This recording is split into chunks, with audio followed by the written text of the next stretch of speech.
ঠিক কিনা?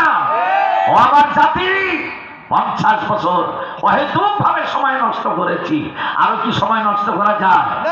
যদি কোন যায় তাহলে কোরআনের পক্ষে আওয়াজ দিতে হবে, কোরআনের পক্ষে বিজয়ের রথ রচনা করতে হবে, ঠিক কিনা বলেন? কোরআনের বিজয় মাকসাদে মঞ্জিলে পৌঁছায়া কোরআন শাসিত রাষ্ট্র হিসেবে বাংলাদেশকে তৈরি করতে হবে। আগামী 12ই ফেব্রুয়ারির নির্বাচনে এই কাজ জোরালো ভাবে করতে কারা কারা রাজি? দুটি হাত তুলে আল্লাহকে দেখা। নারায়ে তাকবীর! তোলেন দেখি, স্লোগান তোলেন।